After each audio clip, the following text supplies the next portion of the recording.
बहुत आभार और यहाँ मौजूद तमाम मेरे पत्रकार भाइयों बहनों का बहुत बहुत आभार। आपको याद होगा कल्पना सोरेन, नाम तो सुना सुना लग रहा होगा क्योंकि ये अक्सर खुद को नारी, एक सशक्त नारी बताते हुए कभी पीछे नहीं हटती। ये हर एक मंच में रोते हुए जरूर कहीं ना कहीं दिख जाती होंगी। क्यों? क्योंकि इनके हिसाब से इन्हें पीड़ा होती थी। पर क्या वो कहीं दिखी? किसी भी मंच में दिखी?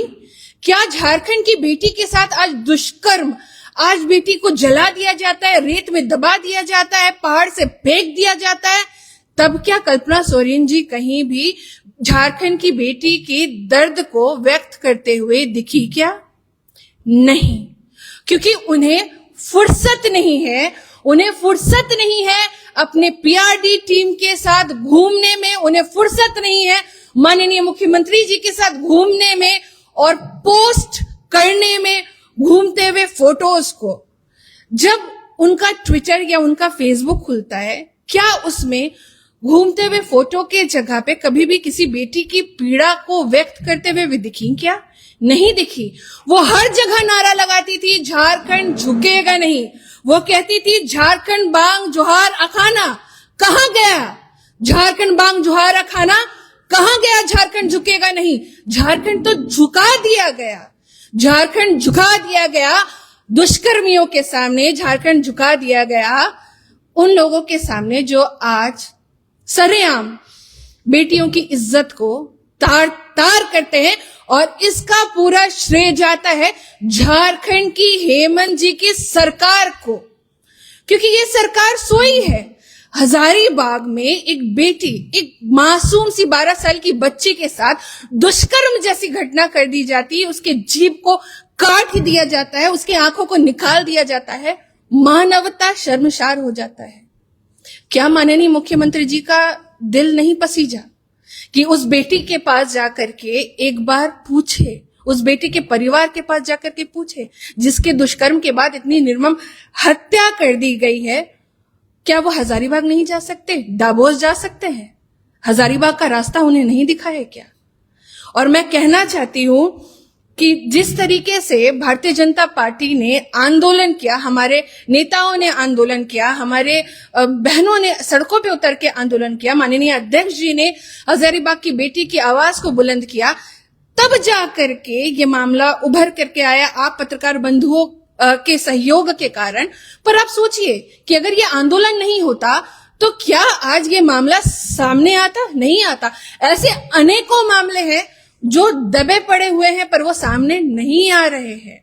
और मैं आभार व्यक्त करना चाहती हूं आप सभी के माध्यम से माननीय न्यायालय का, जिन्होंने आज इस मामले में संज्ञान लिया। और मैं मांग भी करती हूं कि इस मामले में सीबीआई जांच हो ताकि उस बेटी को न्याय और इंसाफ मिल सके, क्योंकि ये सरकार न्याय और इंसाफ दिलाने से रही। इस सरकार को बेटी की सुरक्षा, बेटी की रक्षा से कोई मतलब नहीं है। इस सरकार को केवल मतलब है भाषणबाजी से और सिर्फ फोटो पोस्ट करने से, विदेश यात्रा से, पीआरडी टीम को ट्रीटमेंट देने से। इसके साथ ही साथ एक बहुत शर्मनाक बात, मैं जब ये खबर पढ़ रही थी मेरे अंतरात्मा झंझोर दी गई कि राधा कृष्ण किशोर जी, एक बेटी की जान की कीमत क्या 1 लाख होती है? 7 दिन के बाद इनका नींद खुला भी तो खुला तो ऐसा खुला कि 1 लाख रुपया आप एक बेटी की जान की कीमत लगाते हैं। आपको शर्म नहीं आती कि बेटी को सुरक्षा नहीं दे सकते? बेटी की निर्मम हत्या के बाद आप 1 लाख रुपया परोसने जाते हैं। क्या यही एक बेटी की जान की कीमत है? और आपसे उम्मीद भी क्या की जा सकती है, क्योंकि कांग्रेस के तो ब्लड में है, डीएनए में है। जहां एक और राहुल गांधी जी मंझदार की रैली में संघ की बहन बेटियों को अभद्र टिप्पणी करते हैं, वहीं दूसरी ओर कांग्रेस के नेता, नैना सानी याद होगा, तंदूर कांड में भूनने का काम करते हैं। इसके साथ साथ कांग्रेस का दिल्ली आईटी कांड कोई नहीं भूल सकता। किस तरीके से एक आईपीएस अधिकारी को इन्होंने अभद्र टिप्पणी की, किस तरीके से इन्होंने हमारी बेटी, भारत की बेटी किस तरीके से माननीय राष्ट्रपति जी के ऊपर अभद्र टिप्पणी की गई, मेरे संस्कार इनके जैसे नहीं है जो मैं उन शब्दों को दोहरा सकूं, तो इनसे यही उम्मीद की जा सकती है कि ये 1 लाख रुपए देंगे, क्योंकि जो सरकार कोरोना काल में भी मुफ्त में दवाई के जगह मुफ्त में कफन बांटने का काम करती है, वो सरकार बेटी की इज्जत की तार तार होने के बाद 1 लाख रुपए ही देगी, क्योंकि वो न्याय और इंसाफ नहीं दे सकती। पर इसके बाद भी कल्पना सोरेन जी का एक बयान नहीं आया, माननीय मुख्यमंत्री जी का एक बयान नहीं आया। जिन लोगों ने मिलकर सत्ता में आज उनको बैठाया है, सोचिए कि सत्ता की अहंकार में, सत्ता के लालच में इतने चूर है कि उन्हें जनता का दर्द नहीं दिख रहा है। साथ ही साथ जनता का दर्द, बेटी का बलात्कार, और एक सबसे बड़ी बात कि झारखंड में कई बेटियों को डायन बोल करके आज हत्या कर दी जा रही है। पर क्या कहीं कांग्रेस या झारखंड मुक्ति मोर्चा की नेत्रियां दिख रही हैं बोलते हुए? नहीं ना। 3 दिन पहले एक बेटी की निर्मम हत्या करके पहाड़ से ऊपर फेंक दिया गया, सिर्फ उसे डायन बोल करके। 50 साल, सोचिए 50 साल की हमारी माँ, 50 साल की माँ को गुमला में डायन बोल के मार के रेत के नीचे दबा दिया गया। तो डायन प्रथा प्रतिषेध अधिनियम को, 2001 का जो अधिनियम है, उसको तो फेंक देना चाहिए, फेंक देना चाहिए। क्यों माननीय मुख्यमंत्री जी? जब आप कानून का इम्प्लीमेंटेशन नहीं कर सकते, धरातल पे नहीं उतार सकते, तो आप इसको फेंक दें, क्योंकि कई बेटियों को आज भी उनकी हत्याएं हो रही है। इसके साथ ही साथ मैं बताते चलूं कि ये जो रेप की घटनाएं हैं, ये कम होने का नाम नहीं ले रही है। रिम्स जैसे, सदर जैसे मेडिकल इंस्टीट्यूशन के अंदर में भी दर्दनाक बलात्कार की घटनाएं हो रही हैं। अभी एक खबर आई, बोकारो में एक बच्ची के साथ फिर दुष्कर्म जैसे मामले सामने आ रहे हैं। ये तो मामले वो है जो दिख जाते हैं जब भारतीय जनता पार्टी आवाज उठाती है, पर उन मामलों का क्या जिन मामलों को दबा दिया जाता है। शायद इसीलिए आज तक महिला आयोग का गठन नहीं किया गया, इसलिए नहीं किया गया ताकि महिलाओं को इंसाफ और न्याय नहीं मिल सके। वरना आप सोचिए, सरकार बने 6 साल 7 साल से अधिक हो गए हैं, अभी तक महिला आयोग का क्या गठन नहीं हो जाता? आप सोचिए कि 16,162 महिला उत्पीड़न के केस अभी भी रजिस्टर्ड है, 8,000 में इन्वेस्टिगेशन इन्होंने चालू नहीं किया। आप ये डेटा मैं आपके सामने प्रस्तुत करना चाहती हूं, ये झारखंड पुलिस का डेटा है। इस झारखंड पुलिस के डेटा जनवरी 2026 का है।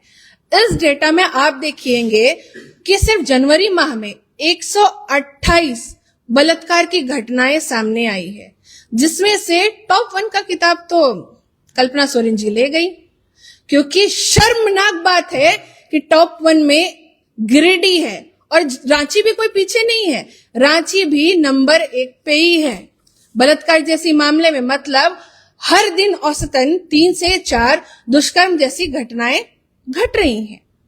पर क्या इनको पड़ी है? इनको जरा भी नहीं पड़ी है, क्योंकि इनको तो अपना शीश महल बनाना है, शीश महल बनाना है यहाँ के युवाओं को, यहाँ के बेटियों को, यहाँ के बच्चों के जो सपने हैं उनको कुचल करके इन्हें तो अपना शीश महल बनाना है।